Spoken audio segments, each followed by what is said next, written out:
Hey, welcome into all of esports. It's CheckpointXP's rapid fire show talking about all of esports. We're going to be talking about a whole bunch of them, including ranking the top 10 esports right here on today's show. Are you excited to have everybody hear our really bad opinions? Oh no, I am going to get so flamed on Twitter. I invite your tweets at Nate Benderama.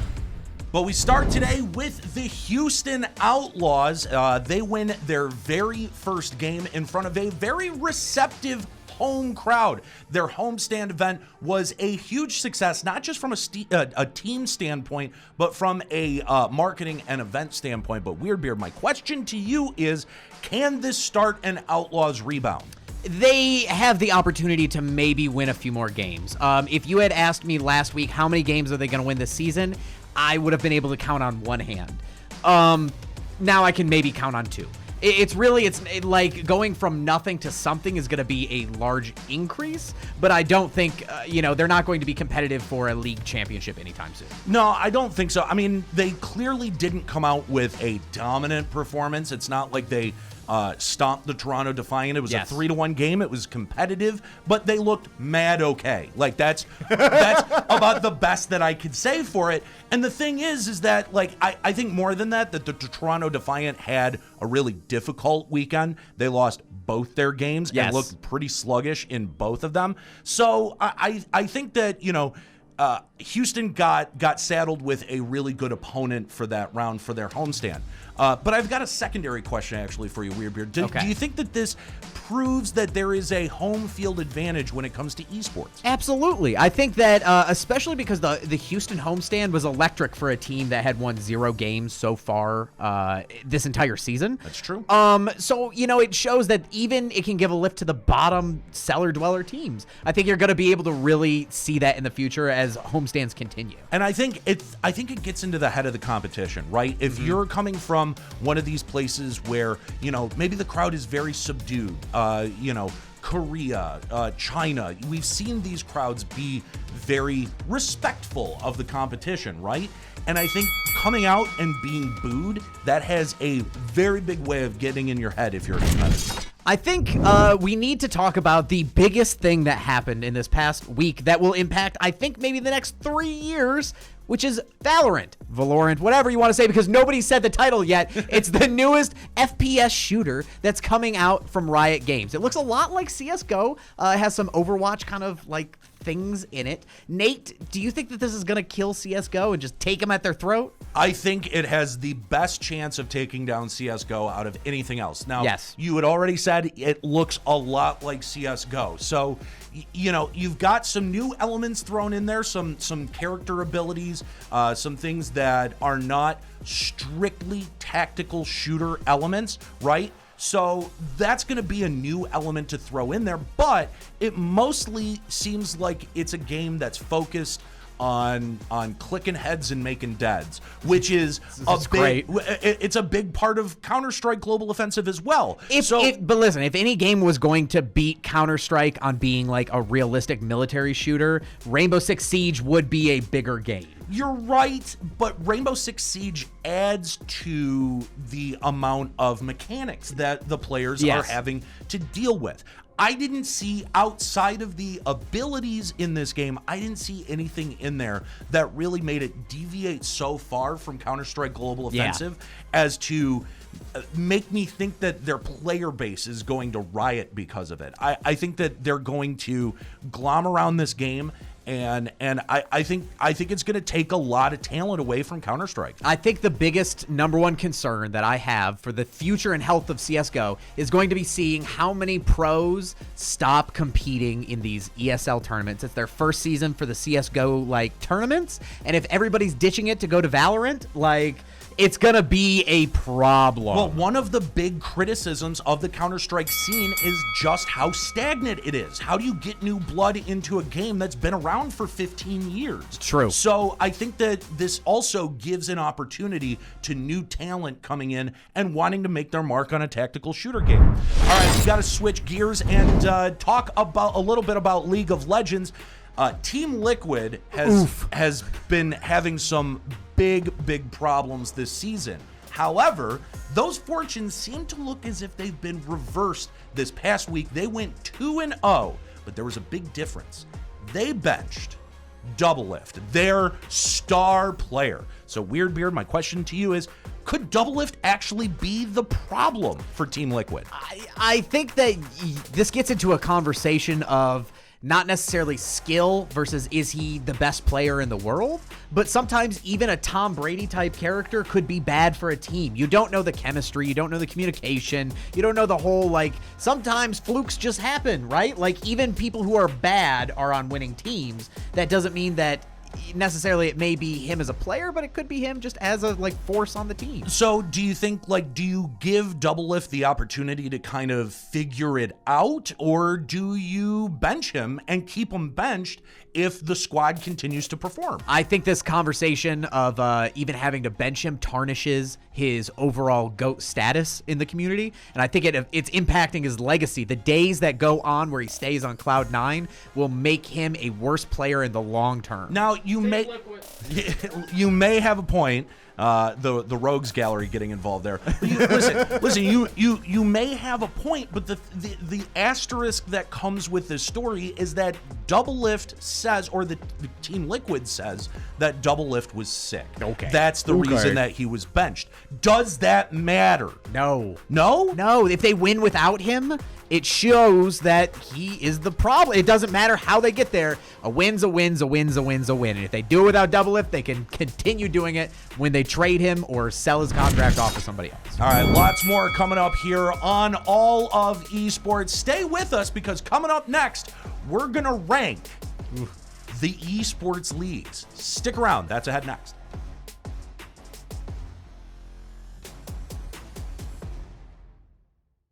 What up, though? It's Norris Howard from CheckpointXP, and this is your Esports Quick Hit. Out of the loop?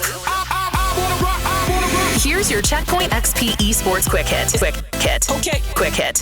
Final Combat 2020 was held last weekend, and it should be no surprise as to who emerged victorious. Fighting game fans know that Sonic Fox is arguably the best to ever pick up the sticks when it comes to Mortal Kombat. They concluded a dominant season this year that saw them win 5 majors, and they never finished outside of the top 2. This win nets them $40,000, which once again highlights the need for more funding in the fighting game community, as only one tournament has a prize pool above $100,000. That's your Esports Quick Hit. For more, head on over to our website, checkpointxp.com. Need to stay up to date. I need that. Head to checkpointxp.com for the latest in esports and gaming news. Hey, welcome back into Checkpoint XP's brand new rapid fire show, All of Esports, where we get to talk about every single esport that has ever existed. Okay, maybe not. If we want to, we could. We're allowed to. Yeah. But right now, what we're going to be doing is breaking down our rankings for the top 10 esports scenes, especially with the release of Valorant. We want to know, where is Riot going to find a place? They have League of Legends. They have all these other games. Are they going to be able to crack a top spot? Nate, I think that we need to start with the bread and butter of all esports games, League of Legends. Yeah, absolutely. League of Legends got to be at the top. Really? They have the Super Bowl of esports and worlds. It is the most visible, most watched. It's like the most watched game on Twitch pretty consistently. Yeah, I think number one spot's got to go to League of Legends. Is there anything, is it even close? Is second place even like in striking distance? No, I don't think so. I mean, it's so far and away, whether it comes to production, whether it comes to presentation, I think that League of Legends is the best competitive scene going out there. What's stopping anybody from hitting even close to them? Money, enthusiasm, investment. Okay. You got to give it to Riot Games. They've been solidly investing in their competitive scene for 10 years. They've seen this future from a long way out. So I got to give it to League of Legends. So if LCS is one, or Yes. the league scene, Yes. where does Overwatch and OWL fall into? Number 3? You're going high. Number maybe number 4. I would say 4 or 5. I would feel confident at a 5, only because they have a lot of room to grow. This is only the 3rd season that they've operated. But they're doing it bigger than most anyone else would in their first 3 years. So that, to me, elevates their competitive scene. So what number do we stick on this? I 4? 4 it is. Okay, 4. I'm going to skip Counter-Strike just because I know you're going to beat it up. So honestly, maybe I don't like Counter-Strike personally. Yes. But I put that at number 3. Ooh. It's high. It's definitely high. Here's my argument for why Counter-Strike. It has not only the pedigree of being so long, right? Oh my God, it's been around forever. Forever. But the fact that it's international, right? Like, it's not just China and the US that are competing. You have all of Europe, where Counter-Strike is the esport of choice, I would say. Do you want to know how old I was when I was first asked to join a Counter-Strike clan? 12. I was in 7th grade. Yikes. Yeah. So, all right, we can stick with 3. So I think 3. 1, 3, and 4 are taken right now. Call of Duty, the CDL, launched their league recently. What do you see? 6. That's low. Yes. Is it because of the fans, or is it just because of the scene? I think it's a combination of both. I think, Call of Duty has lost a lot of momentum from where it was in like 2004 and 5. All the bros and Kyles are gone. Exactly. If we were in 2004 and 5, I would have said that would have been number 2 or number 3. But Here's what's going to surprise me. Rainbow Six is higher than Call of Duty. I would actually, I think I This would is tough. I would maybe bump up our other ones because we don't have a number 2 yet, and nothing on our list screams number 2, except for maybe one that we'll get to. But yeah, it's definitely like Rainbow Six is definitely lower than Call of Duty. Okay, so or higher than Call of Duty. So it's 5 slotted now. Yeah, okay, I'm fine with that. The Floss Special, Fortnite. This is the one. Can you floss? Hold on. Can you floss? No, and I don't want to. This is the one where I feel like I have to recuse myself because I might actually be too old to comment on it. I think it's big. I think Ninja is the largest Twitch, or he was the largest Twitch streamer on Mixer now. Like, if he is so big, the top streamers in the world, I would say at least of the top 10, 4 of them maybe Fortnite, 5 of them maybe Fortnite. Yeah, I would say if we were talking about streaming scenes and not competitive scenes, maybe it would be higher. But listen, the number 2 slot is still open. I don't think it deserves number 2. So I think we move some stuff up and put that at about 4 or 5. We can do 4. Okay, let's do 4. All right. Dota 2.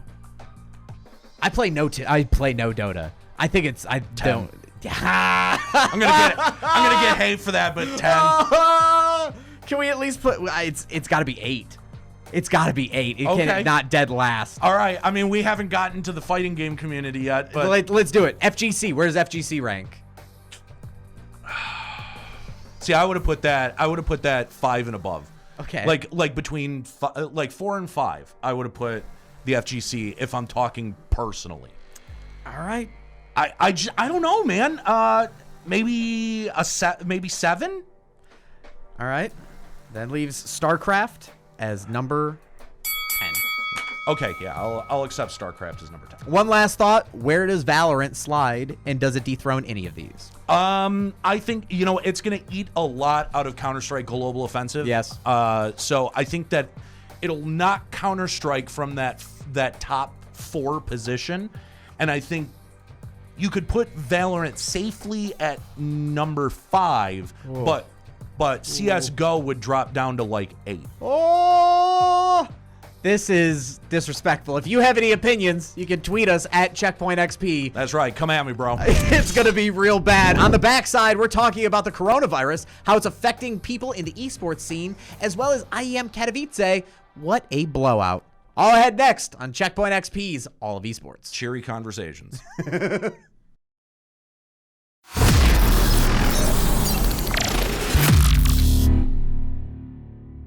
Going down on day 2, the Paris Eternal, who so far have been showing to be a pretty adaptable team, are going to be going up against the undefeated Philadelphia Fusion. Jake, what are you expecting from this match, taking into consideration the changes that we have with the hero pools now? I think the hero pools are going to be the huge X factor in this match. even though in the past meta, though, I would say that Paris would be a team that could potentially upset one of these top teams like the Philadelphia Fusion. I think Paris is a team that wants to break into that tier 1 level of play. And Philly, they're defending a perfect record. I mean, last match they even fielded their second string roster, really, and they still looked amazing. So they're a team that's got to be very confident right now.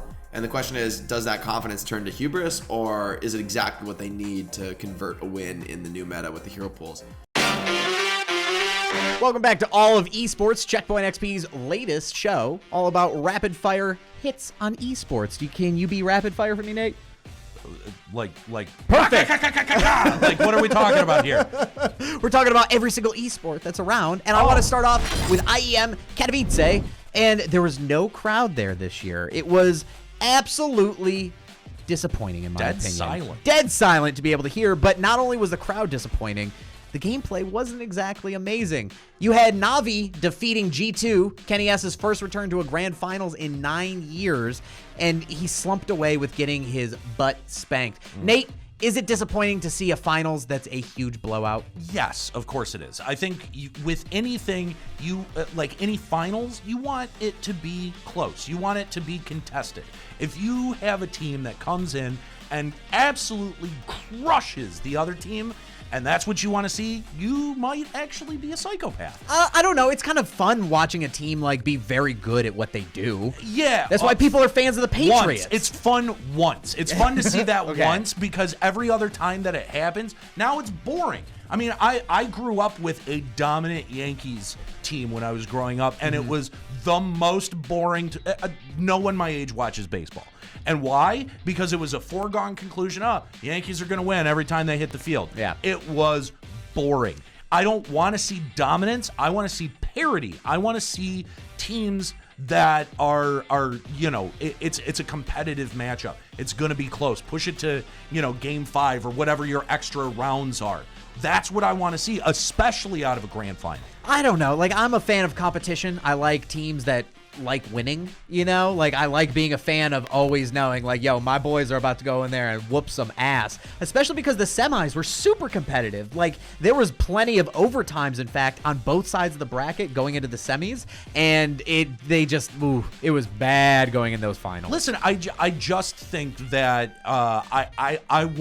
I don't want to know what the outcome is going to be as I'm going into the game. Yeah. That's always disappointing. It's like watching a wrestling match and you already know. I know who's going over. That's boring. Why do you want to know that? I get it. It's like reading spoilers before you go see a movie. That's a bummer. All right, moving on to Super Smash Brothers. A brand new Smash World Tour has been announced. It's a partnership between Twitch and Smash GG. There's going to be $250,000 on the line. The top 31 players are going to qualify for a big old tournament. Here's the thing, though. The big headline here is that Nintendo is not involved in any way, shape, or form.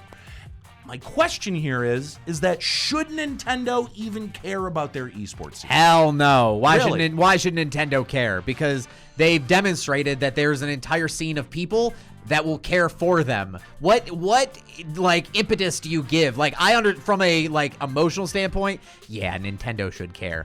From a business standpoint, why? There's obviously people that are going to organize tournaments. There's obviously people that are going to play regardless of prize pools. Why would they pony up a bunch of money to get something going when there's already stuff going?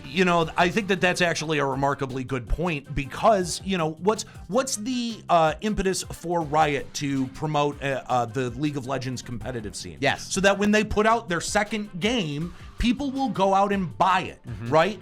Nintendo has been a development company since 1980.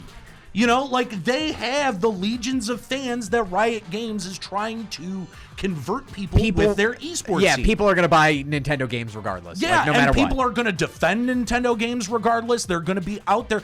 People already stan Nintendo.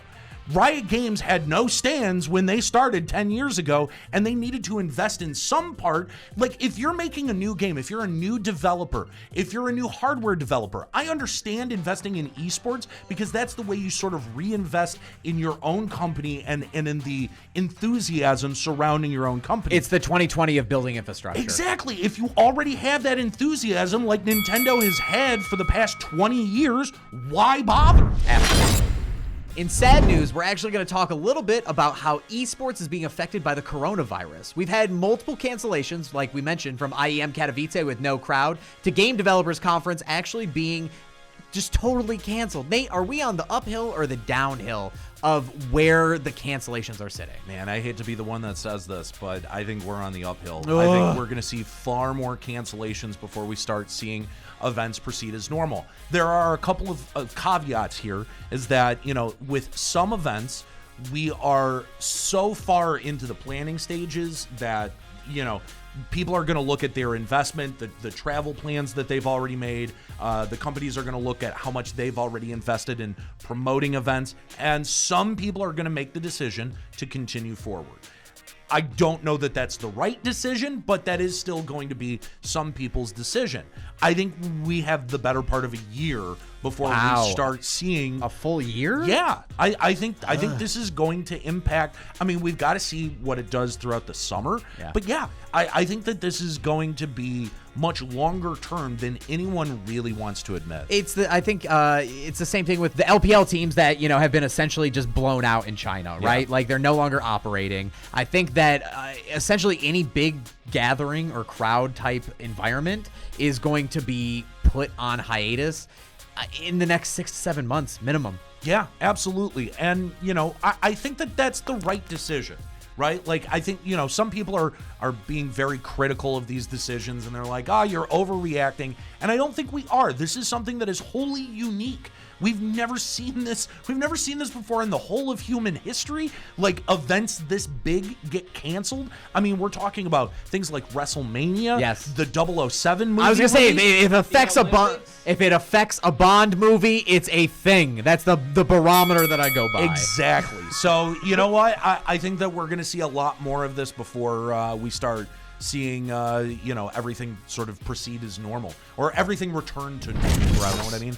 All right, that's going to do it for AOE this week. Remember to check out our website, CheckpointXP.com, for everything Checkpoint XP related. We've got a whole bunch of stuff. Another brand new show that we've got. We launched this just 4 weeks ago, The Owl's Nest. With Robbie Landis. And, well, you're kind of burying the lead there. OWL caster Jake Lyons is the co-host for that show. You can check that out over at checkpointxp.com, as well as the completely revamped, it looks so good, and this guy is the one who's responsible for it, Checkpoint XP on Campus, covering all of your collegiate esports needs, hosted by Norris Howard, as well as Jacob Brothers and Daniel Agbuya from the University of Las Vegas. You can check that out when it comes out every Thursday at our website, checkpointxp.com. Thanks for checking out all of esports. We'll see you next time. Hey.